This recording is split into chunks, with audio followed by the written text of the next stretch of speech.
guys. So, ganda na rin.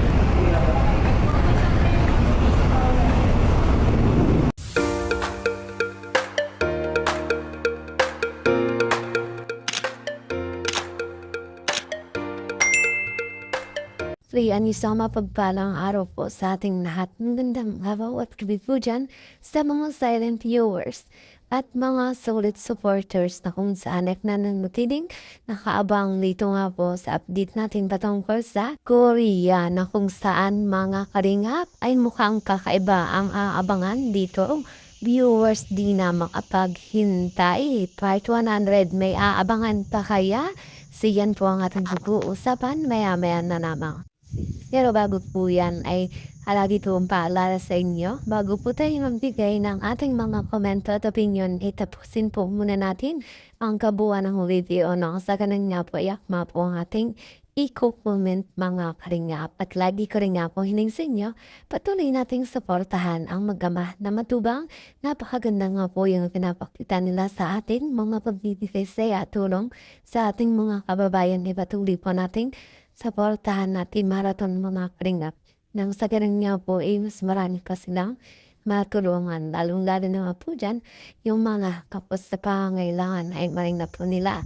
At syempre, huwag rin nating kalimutang supportahan ang kanilang may bahay. Walang iba kundi sina Ate Edna Vlogs at Jackie Tafia.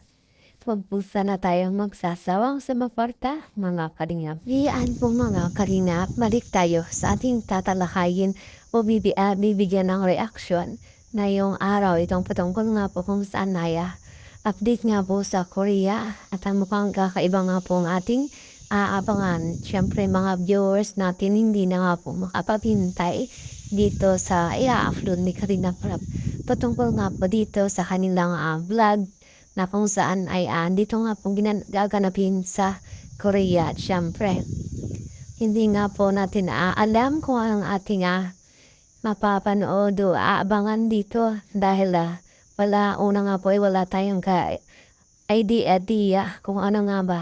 Syempre mga kaningap, ang tanong din dyan ng karamihan ay part 100 ng NCA may aabangan pa po kaya at yan nga po mga kaningap no. At mukhang sa sitwasyon na yun ay mukhang wala tayong asiguraduhan dahil nga po mga kalingap hanggang sa ngayon ay wala pa nga pong update si Kalingap Prab patungkol nga po sa kanilang pagpunta sa Korea. At yun nga po ang ating antayin at syempre mga viewers natin ay hindi na talaga makapaghintay dito mga kalingap. At yun nga po mga kalingap no, na ibang dako naman tayo. Ito nga po kay Beyonce na kung saan ay nakita natin sa kanyang post na talagang kakaiba. At mukhang hindi nga po ito maganda mga kanya para nga po sa kanya. Dahil halos nga po ay nakikita natin na medyo hindi nga po okay itong si Beyonce natin. So ano pa nga po kaya ang dahilan mga kalingap na kung saan ay inaasahan ng ating mga viewers na si Beyonce ay okay na. Subalit yun nga po mga kalingap na napagtuunan ng pansit na itong si Beyonce natin ay mukhang hindi okay sa kanyang sitwasyon ngayon. Mukhang may kakaiba pa nga pong nangyayari na yun nga po hindi natin alam kung ano nga ba talaga ang sitwasyon ni Beyonce natin ngayon. At malay natin at may tatanong o may papaisip din tayo mga kalingap. Tuloy nga ba itong si Beyonce natin sa pagpunta sa Korea? At syempre, konting positive lamang din nga po tayo at yun naman ay konfirmado na mga kalingap na si Beyonce ay nakasama at nakita naman natin na okay na yung kanyang mga requirements. At meron pa nga pong mga sponsor na nagbigay sa kanya para sa kanyang allowance nga po. At ganun din dito kay Papa Eds natin. At yun nga po, kaya masasabi natin tuloy at nakasama itong si Edith si Beyonce. Sa ngayon ay naantay nga po natin na update na Kalingap Prab patungkol nga po sa kanilang pagpunta sa Korea. Na kung saan syempre lahat tayo excited na mga kalingap. At nga po na si Beyonce natin ngayon ay okay lang mga kalingap no. Dahil doon nga po sa sinasabing sa kanyang post na kakaiba. At talagang hindi nasasabing hindi siya okay. At nawa nga pong mga kalingap ay makayanan ni Beyonce ang lahat. Tulad nga po yung mga address sa kanya ng mga kay angels naway sa puso at sa isip na yun para nang sa ganun ay matulungan niya ang kanyang sarili sa lahat ng bagay. Siyempre si Viancy po natin ay napakabata pa mga kalingap at medyo yung kanyang kalooban ay hindi pa nga po matatag at mahina pa nga po. At kumbaga mga kalingap, hindi niya kayang dalhin yung mga issue, yung mga problema.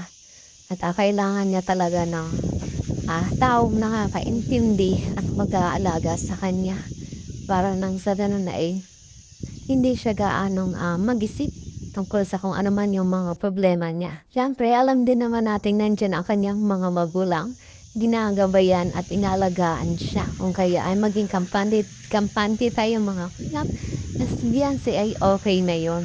Then sa ngayon, maging masaya tayo dito nga po sa pagpunta ng Team EDC at ganon din nila Kalingap Crush dahil nga po mga Kalingap ay marami tayong naabangan. Dito na nakaka-excite at ating nga pong aabangan kung ano nga ba ang mangyayari o ating masubaybayan dito sa pagpunta nila sa Korea mga Kalingap. Sa ngayon, wala po tayong magagawa kundi atayin natin kung kailan nga po ipa-vlog ni Kalingap Rob ang part 1 sa pagpunta nila dito sa Korea. Siyempre, ito si Papa Eds natin mga kalingap, no? Kung ating mapapansin, medyo malungkot at talagang medyo may kulang talaga kung ating titingnan. Mukhang may inahanap o may inaantay siya dito mga kalingap at siyempre mga kalingap. At maging tayo ay support din dito sa pagsama ni Kalingap Edo kahit nga po sa kabila ng lahat ng isyong mga nangyari at medyo lumaylo na nga po siya. Dito kay Viancy ay nga po mga kalingap, muling magsasama ang dalawa, muling magkikita. Dito nga po sa pagpunta sa Korea kahit nga po okay na sila ng Viancy ay nagkamabutihan na mga kalingap.